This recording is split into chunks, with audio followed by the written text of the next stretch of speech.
യേശുവിൽ ഏറ്റവും പ്രിയപ്പെട്ടവരെ, ഡെയിലി ബ്ലെസ്സിങ്ങിലൂടെ നാം കേൾക്കുന്നത്, ഒരു നിയോഗത്തോടെ കേൾക്കുന്നത് ദൈവവചനമാണ്. നിങ്ങൾ ഓരോരുത്തരും ഈ ശുശ്രൂഷയെ, ഈ വചനത്തെ സ്നേഹിക്കുന്നവരാണ്. ഒരു കുടുംബം പോലെ കുറവും ഒക്കെ മനസ്സിലാക്കി ഒരുമിച്ച് നിൽക്കുന്ന ഒരു വലിയ കുടുംബമാണിത്. ചടങ്ങായി പ്രാർത്ഥിക്കുകയല്ല നിങ്ങൾക്ക് വേണ്ടി, ഇത് സ്നേഹത്തോടെ നിങ്ങൾക്ക് വേണ്ടി പ്രാർത്ഥിക്കുന്ന സമയം. നിങ്ങൾ ഇരിക്കുന്നതോ സ്നേഹത്തോടെയായി വചനത്തിന് മുമ്പ് ഇരിക്കുന്നത്. ആരെങ്കിലും നിർബന്ധിച്ച് വഴക്കുണ്ടാക്കി ഇരുത്തല്ല, സ്നേഹത്തിൽ ചെയ്യുന്നൊരു കാര്യമാണ്. ദൈവാനുഗ്രഹമായിട്ട് മാറും. നിങ്ങളിങ്ങനെ ഒന്ന് പ്രാർത്ഥിച്ചേ, കർത്താവേ, അങ്ങയുടെ വചനത്തെ ഞാൻ സ്നേഹിക്കുന്നു, അങ്ങയുടെ വചനത്തെ ഞാൻ ബഹുമാനിക്കുന്നു, അങ്ങയുടെ വചനത്തെ ഞാൻ സ്വീകരിക്കുന്നു. ഇത്രയൊരു പ്രാർത്ഥന മതി നിങ്ങളുടെ ജീവിതത്തിലൊരു വഴി തുറക്കാൻ. യേശുവേ, അങ്ങയുടെ വചനത്തെ ഞാൻ സ്നേഹിക്കുന്നു, അങ്ങയുടെ വചനത്തെ ഞാൻ ബഹുമാനിക്കുന്നു, അങ്ങയുടെ വചനത്തെ ഞാൻ സ്വീകരിക്കുന്നു. ദൈവം നിങ്ങളെ സഹായിക്കും. ആരും സഹായിക്കാനില്ലല്ലോ എന്നോർത്ത് ഭാരം വേണ്ട. നിങ്ങളെ സഹായിക്കാൻ ദൈവം ചിലരെ ഏൽപ്പിക്കും. ദൈവം ചിലരെ നിയോഗിക്കും നിങ്ങൾക്ക് സഹായം തരാൻ. ആരുമില്ലല്ലോ എന്നോർത്ത് വിഷമിക്കണ്ട. ദൈവം എല്ലാമായി നിങ്ങൾക്ക് മാറും. ദൈവത്തിൻ്റെ അനുഗ്രഹം കൂടെ ഉണ്ടാകട്ടെ. എല്ലാവർക്കും വേണ്ടി പ്രാർത്ഥിക്കുന്നു. ഇന്നലെ കേട്ട വചനത്തിൻ്റെ ചുവട് പിടിച്ച് അതിൻ്റെ തൊട്ട് താഴെ നിന്നുകൊണ്ട് ഒരു വചനം കൂടെ പറയാതെ പോയാൽ ശരിയാകത്തില്ല. ഈ നോമ്പ് കാലത്ത് ഇതൊക്കെ പറയേണ്ടതാണ്. ഇതൊക്കെ ഓർക്കാതെ കടത്തിവിടാൻ പറ്റത്തില്ല. ഈ നോമ്പ് കാലത്ത് പ്രതീക്ഷയോടെ, പ്രാർത്ഥനയോടെ ഈ വചനം കേൾക്കാം. വിശുദ്ധ ലൂക്കായുടെ സുവിശേഷം 22-ാം അധ്യായം 44 മുതലുള്ള വാക്യം ശ്രദ്ധിച്ചു കേൾക്കാം. ഈ വചനം നിങ്ങളോട് സംസാരിക്കട്ടെ.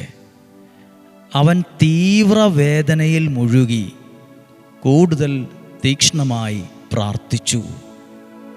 നമ്മളൊക്കെ ജീവിതത്തിലുണ്ടല്ലോ, ഞാൻ എൻ്റെ കാര്യമാവട്ടോ പറയുന്നത്, നമ്മളൊക്കെ വിഷമങ്ങളും വേദനകളും കൂടുമ്പം നമ്മുടെ മനസ്സ് പലപ്പോഴും പറയും, എന്തിനാ ഇങ്ങനെ പ്രാർത്ഥിക്കുന്നത്? പ്രാർത്ഥിച്ചിട്ടൊന്നും ഒരു കാര്യമില്ല. പ്രാർത്ഥിച്ചിട്ടൊക്കെ ഇങ്ങനെയല്ലേ വന്നേ, ഞാനിനി പ്രാർത്ഥിക്കുന്നില്ല. എന്നോടിനി ആരും പ്രാർത്ഥനയെക്കുറിച്ച് മിണ്ടിയേക്കല്ലേ. നമുക്ക് ദേഷ്യം, വിഷമം, സങ്കടം ഒക്കെ വരും. ഇവിടെ നോക്ക്, അവൻ തീവ്രവേദനയിൽ മുഴുകി. വേദനയെന്നല്ല, ഭയങ്കര ടെൻഷൻ, തീവ്രവേദനയിൽ മുഴുകിയപ്പോൾ കൂടുതൽ തീക്ഷ്ണതയോടെ പ്രാർത്ഥിച്ചു എന്ന്. നമ്മളൊക്കെ വിഷമം, പ്രയാസം വരുമ്പം നമ്മൾ പെട്ടെന്ന് പ്രാർത്ഥിക്കാൻ തോന്നത്തില്ല. നമുക്ക് അങ്ങനെ അതിനെ കൈകാര്യം ചെയ്യാൻ പറ്റില്ല. വിഷമങ്ങൾ, വേദനകൾ വരുമ്പം കൂടുതൽ പ്രാർത്ഥിച്ചോണം, കൂടുതൽ പ്രാർത്ഥിക്കണം. അപ്പോഴാണ് നിങ്ങൾക്ക് ആ പ്രാർത്ഥനയുടെ ശക്തി നിങ്ങൾക്ക് മനസ്സിലാവുക. ആരെങ്കിലും പ്രാർത്ഥന നിർത്തിയിട്ടുണ്ടോ? ഇനി പ്രാർത്ഥിച്ചിട്ട് കാര്യമില്ല, ഈ വചനമൊന്നും കേട്ടിട്ട് കാര്യമില്ല, ഞാൻ കുറേയൊക്കെ കേട്ടതാ, ഇനി ഞാൻ കേൾക്കുന്നില്ല. നിങ്ങൾ വചനം കേൾക്കുന്നില്ലേലും, നിങ്ങൾ പ്രാർത്ഥിക്കുന്നില്ലേലും ഞങ്ങൾ നിങ്ങൾക്ക് വേണ്ടി പ്രാർത്ഥിക്കുന്നുണ്ട്. ഞങ്ങൾ ഈ വ്യാഴം വെള്ളി ദിവസങ്ങളൊക്കെ ഒത്തിരി പേരെ കാണാറുണ്ട്. ചിലർ എൻ്റെ അടുത്ത് വന്ന് കരയും, ചിലർക്കൊന്നും പറയാൻ കിട്ടത്തില്ല. ഞങ്ങൾ വ്യാഴം വെള്ളിയും കഴിഞ്ഞ് പ്രാർത്ഥന കഴിഞ്ഞ് ആൾക്കാർ പോവും. ശനി, ഞായർ, തിങ്കൾ ദിവസങ്ങളിലൊക്കെ നമ്മുടെ മുമ്പിലിരുന്ന് കരഞ്ഞവരുടെ മുഖം നമുക്ക് പ്രാർത്ഥനയിൽ തെളിഞ്ഞു വരും. ഓരോരുത്തരുടെയും കരഞ്ഞ മുഖങ്ങൾ, നിങ്ങളുടെ ചിലരുടെ മുഖങ്ങൾ പറയുമ്പോൾ, പ്രസംഗിക്കുമ്പോൾ ഞങ്ങളുടെ മനസ്സിൽ തെളിഞ്ഞു വരാറുണ്ട്. അപ്പോൾ ഞങ്ങൾ കൂടുതൽ നിങ്ങൾക്ക് വേണ്ടി പ്രാർത്ഥിക്കാറുണ്ട്. കൂടുതൽ തീക്ഷ്ണതയോടെ പ്രാർത്ഥിച്ചു. അവൻ്റെ വിയർപ്പ് രക്തത്തുള്ളികളായി നിലത്തു വീണു എന്ന്. വിയർപ്പ് രക്തത്തുള്ളികളായി നിലത്തു വീണെങ്കിൽ അനുഭവിച്ച വേദന ചില്ലറയൊന്നുമല്ല, കടന്ന് അനുഭവിച്ച ടെൻഷനൊന്നും ചില്ലറയല്ല.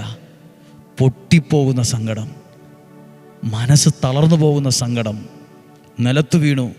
45-ാമത്തെ വാക്യം, അവൻ പ്രാർത്ഥന കഴിഞ്ഞ്, പ്രാർത്ഥനയ്ക്കിടയ്ക്കെന്നല്ല, പ്രാർത്ഥനയുടെ കുറച്ചു നേരം പ്രാർത്ഥിച്ചിട്ട് എഴുന്നേറ്റ് നടന്നു എന്നല്ല, പ്രാർത്ഥന കഴിഞ്ഞ്. പ്രാർത്ഥിക്കാനാണോ വചനം കേൾക്കാൻ തുടങ്ങിയില്ല, പ്രാർത്ഥന കഴിയുന്നത് വരെയും ഒരുമിച്ചിരിക്കണം. പ്രാർത്ഥന കഴിഞ്ഞ് എഴുന്നേറ്റ് ഒരു കല്ലേറ് ദൂരം അപ്പുറത്തിരിക്കുന്ന ശിഷ്യന്മാരുടെ അടുത്തേക്ക് ചെന്നു. അവർ വ്യസനം നിമിത്തം, സങ്കട കാരണം കൊണ്ട് തളർന്ന് ഉറങ്ങുന്നത് കണ്ടു. അവിടെ ഒരു തളർന്ന ഒരു വാക്കുണ്ട്. എന്നെ എല്ലാവരും ശ്രദ്ധിക്കണം. ആരാ സത്യത്തിൽ തളരേണ്ടതാരാ? ശിഷ്യന്മാരാണോ യേശുവാണോ? യേശുവിനെയാണ് അവർ ക്രൂശിൽ തറയ്ക്കാൻ ഒരുങ്ങുന്നത്.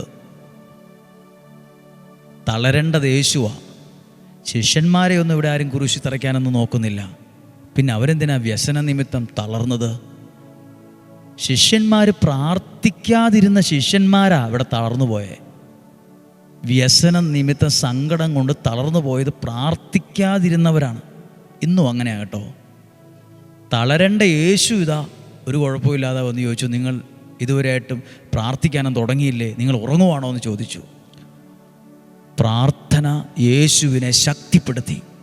ശിഷ്യന്മാർ പ്രാർത്ഥിക്കാതെ അവിടെ കിടന്ന് ഉറങ്ങിയവർ തളർന്നു. ആരാ ഇന്നും തളരുന്നത്? ആരാ ശക്തിപ്പെടുന്നത്? ഇന്നും പ്രാർത്ഥനയില്ലാത്തവരാ ജീവിതത്തിൽ തളർന്നു പോകുന്നത്. പ്രാർത്ഥിക്കാതിരിക്കുന്നവരാ എല്ലാത്തിനും തളർന്നു പോകുന്നത്. ഒരു വിഷമം വരുമ്പോൾ തളർന്നു പോകുന്നു, ഒരു പ്രതിസന്ധി വരുമ്പോൾ തളർന്നു പോകുന്നു, ഒരു വഴക്ക് വരുമ്പോൾ തളർന്നു പോകുന്നു, ഒരു സാമ്പത്തിക പ്രശ്നം വരുമ്പോൾ തളർന്നു പോകുന്നു, ഒരു രോഗം വരുമ്പോഴത്തേക്കും എല്ലാം തകർന്നു പോകുന്നു. പ്രാർത്ഥനയുള്ളവൻ തകരത്തില്ല. പ്രാർത്ഥനയുള്ള യേശു തളർന്നു എന്ന് എഴുതിയിട്ടില്ല.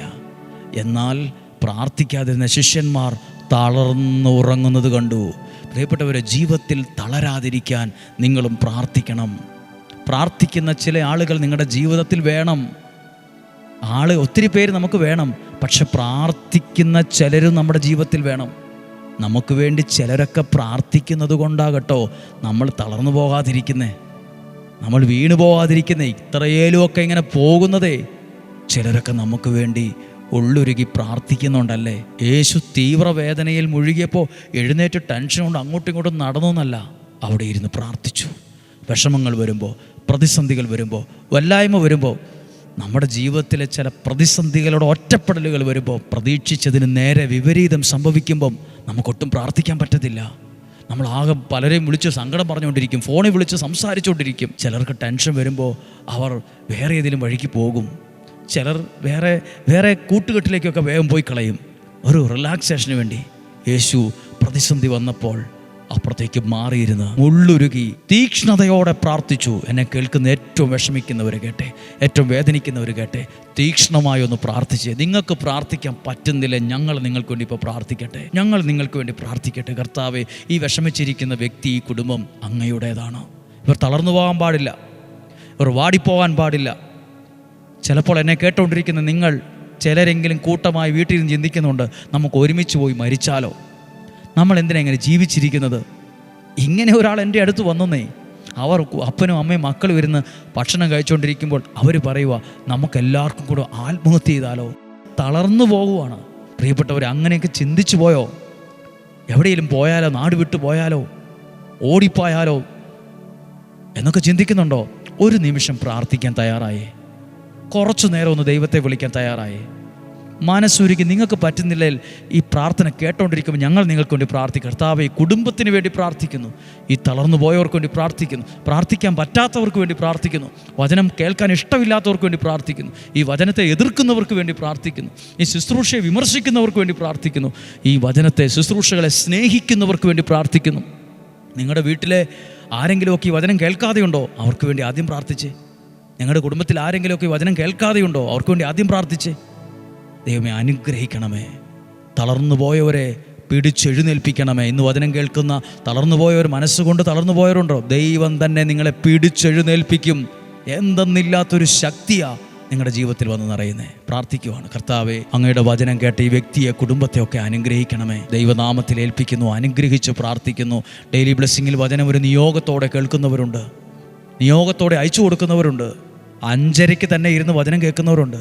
ആ പ്രാർത്ഥന കഴിഞ്ഞിട്ടേ വീടിന് മുറിയിൽ നിന്ന് പുറത്തിറങ്ങത്തുള്ളൂ. ആ വില കൊടുത്ത് പ്രാർത്ഥിക്കുന്നവരുണ്ട്. ഓരോരുത്തരെ അനുഗ്രഹിക്കാൻ. പള്ളിയിൽ പോയിക്കൊണ്ടിരിക്കുന്നവർ ഈ വചനം കേട്ടുകൊണ്ടിരിപ്പുണ്ട്. പള്ളിയിലെ കപ്പ്യാരായിരിക്കാം വചനം കേട്ടുകൊണ്ടിരിക്കുന്നത്. പള്ളി ജോലി ശുശ്രൂഷ ചെയ്യുന്ന ഒരാളായിരിക്കും വചനം കേട്ടുകൊണ്ടിരിക്കുന്നത്. കാർ ഓടിച്ചുകൊണ്ട് ആ വാഹനത്തിനകത്തായിരിക്കും ഇത് കേൾക്കുന്നത്. നിങ്ങളെ ദൈവം അനുഗ്രഹിക്കട്ടെ. ഞങ്ങൾ ഒന്നിച്ച് നിങ്ങളെ അനുഗ്രഹിച്ച് പ്രാർത്ഥിക്കും. നല്ലത് വരും. ദൈവം നല്ല കാര്യങ്ങൾ ദൈവം നിങ്ങൾക്ക് ചെയ്തു തരും. രോഗങ്ങളിൽ നിന്നും, അപകടങ്ങളിൽ നിന്നും, ദുർമരണത്തിൽ നിന്നും, മൂപ്പെത്താത്ത മരണത്തിൽ നിന്നും സംരക്ഷിക്കണമേ. ദീർഘായുസ്സും ആരോഗ്യവും സന്തോഷവും സമാധാനവും കൊടുക്കണം. നിലനിൽക്കുന്ന ഐശ്വര്യം കൊടുക്കണം. ഉയർച്ച കൊടുക്കണമേ. ദീർഘായുസ് കൊടുക്കണമേ. ലോകത്തിൽ സമാധാനം ഉണ്ടാകട്ടെ. യുദ്ധങ്ങൾ മാറിപ്പോകട്ടെ. സമാധാനം നിറയട്ടെ. പിള്ളേരുടെ പരീക്ഷ അനുഗ്രഹമാകട്ടെ. ഇന്നും ജീവിക്കുന്ന യേശുവിൻ നാമത്തിൽ ഈ ശനിയാഴ്ച ദിവസം നിങ്ങളെ ഇങ്ങനെ പറഞ്ഞ് പ്രാർത്ഥിക്കുന്നു. 91-ാം സങ്കീർത്തനത്തിന് മുഴുവൻ സംരക്ഷണവും നിങ്ങൾക്കുണ്ടാകട്ടെ. ഒരു ദോഷവും വരികയില്ല, ഒരു തിന്മയും വരില്ല, ഒരനർത്ഥവും വരത്തില്ല. പ്രാർത്ഥിച്ച് നിങ്ങളെ അനുഗ്രഹിക്കുന്നു ഇപ്പോഴും എപ്പോഴും എന്നേക്കും. ആമേൻ. സാധ്യം എല്ലാവർക്കും അയച്ചു കൊടുക്കണം. അനുഗ്രഹമുള്ളൊരു വചനമാണ്, അനേകർ കേൾക്കേണ്ടതാ. ദിവസത്തിൻ്റെ പല പ്രാവശ്യവും കേൾക്കണം. ദൈവം നിങ്ങളെ സഹായിക്കട്ടെ. വൈകുന്നേരം 7 മണിക്ക് സോജനച്ചൻ്റെ പിള്ളേർക്കുള്ള പരീക്ഷയ്ക്കുള്ള ഒരുക്കമായിട്ടുള്ള പ്രാർത്ഥനയുണ്ട്. ആഗ്രഹിക്കുന്നവർ കാണുക, പ്രാർത്ഥിക്കുക. നാളെ 5:30 ഒരുമിച്ച് കാണുന്നത് വരെ സ്വർഗത്തിലെ ദൈവം എന്നെയും നിങ്ങളെയും സൂക്ഷിക്കട്ടെ. നല്ലൊരു ദിവസം നിങ്ങൾക്ക് ആശംസിക്കുന്നു. ആമേൻ.